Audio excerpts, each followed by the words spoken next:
मेरे दोस्तों, गाज़ा और इज़राइल की इस जंग में आपने एक चीज़ नोटिस की होगी।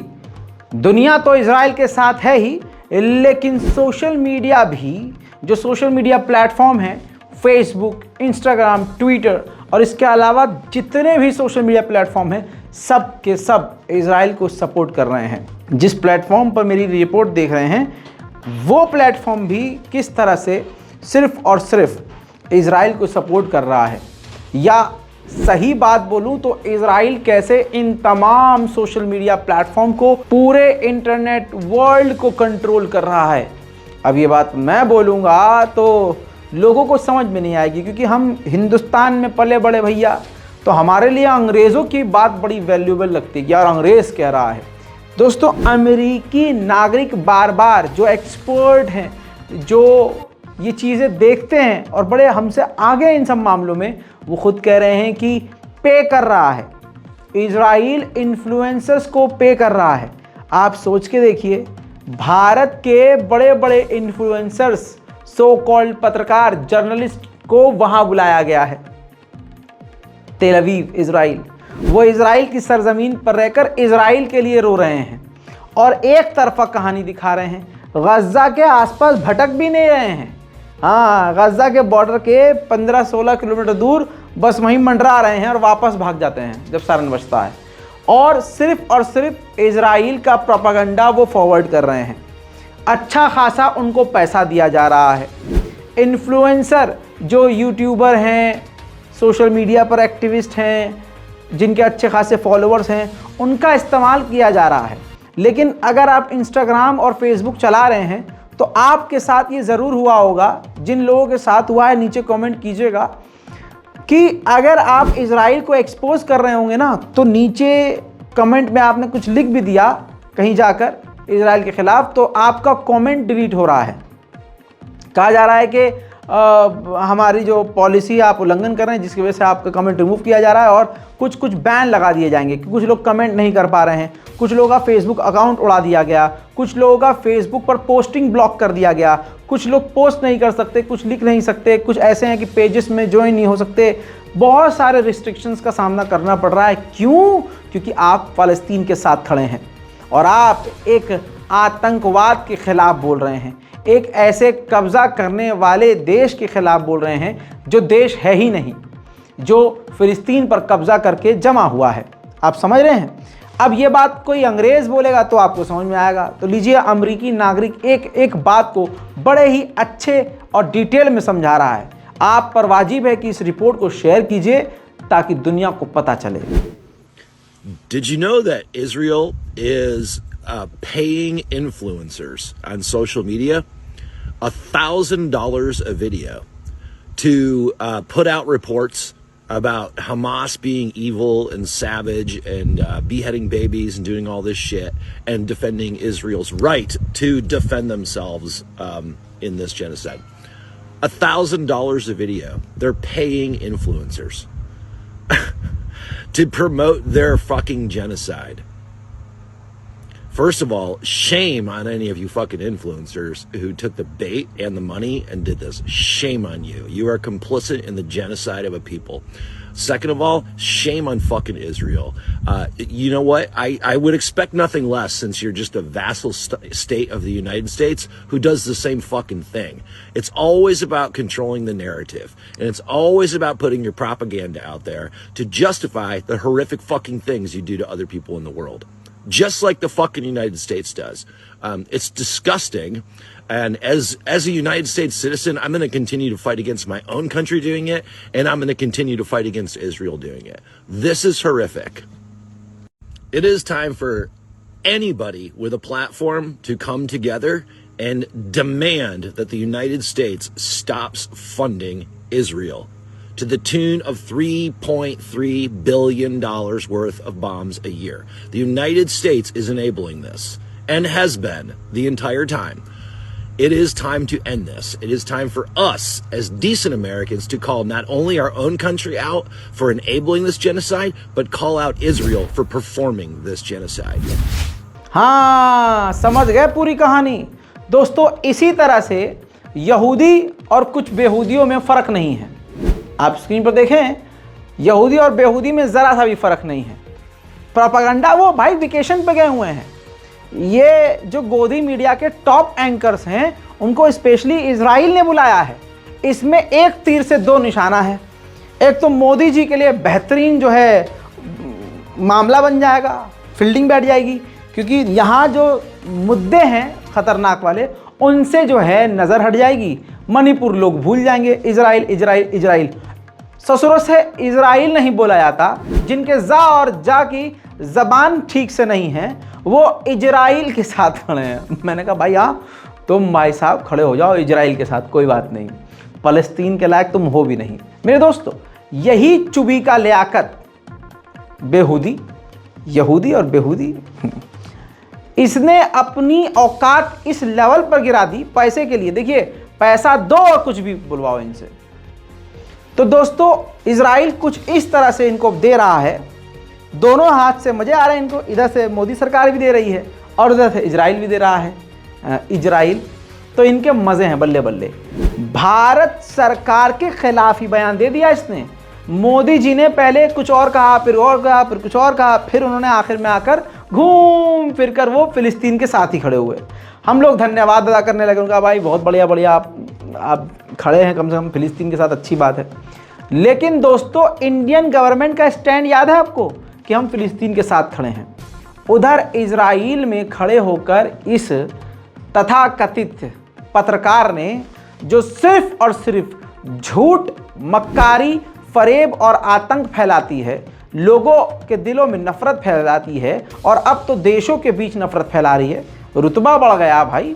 हाँ, तो ये लश्कर नोएडा वहाँ पहुँचती हैं और लश्कर नोएडा की सरगना ये रुबिका लियाकत इजराइल के ही मीडिया को, खुद मीडिया कर्मी होकर इजराइल के मीडिया को इंफॉर्मेशन दे रही हैं, स्टेटमेंट दे रही हैं कि इजराइल के साथ भारत खड़ा है, आतंकवाद के खिलाफ भारत है। ये यानी भारत फिलिस्तीन के साथ खड़ा है और ये कह रही है कि भारत फिलिस्तीन के खिलाफ है। अब बताइए, पूरे हिंदुस्तान में कोई ऐसा मर्द मुजाहिद है जिसने इस चुबीका लियाकत पर एफआईआर करी हो? हम सब यूज्ड टू हो गए हैं। सुनिए इसका बयान। That there should be no terrorism, and the government of India is very sure that we are with Israel, and we are against any organization that tries to inflict war on you. बताइए, है नंगापन? लेकिन अंतर्राष्ट्रीय level पर ये जलील हो रहे हैं, नंगे हो रहे हैं। सबको पता है कि इजराइल ने, अमेरिका ने सबको खरीदा हुआ है। अमा जो अमेरिका बिलियंस ऑफ डॉलर कुछ ही दिन में इजराइल पर खर्च कर दे कि मारो गाजा के लोगों को, वो मीडिया कंट्रोल नहीं करेगा क्या? CNN को तो इजिप्ट के बॉर्डर पर, रफा बॉर्डर पर ही फिलिस्तीन के समर्थकों ने ऐसा जलील किया है कि मुंह छुपाए नहीं छुपा पा रहे हैं ये ससुरे। देखिए,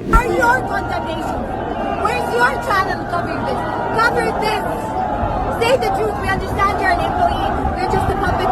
You're just a mouthpiece. Come talk to me like a human being. Come talk to me like a human being. Thank you. I understand you have your foreign policy. No, I've heard you. I've heard you. You hear me. I understand you have your foreign policy. I understand you speak for your government. I understand you represent your government. But that being said, you're a country that's claimed free speech. Your customized democracy is actually what led to Hamas. And now we are watching an occupation, and we are watching the results of your silence, of your misrepresentation. दोस्तों, यहूदी और अंधभक्तों में कोई फर्क नहीं है।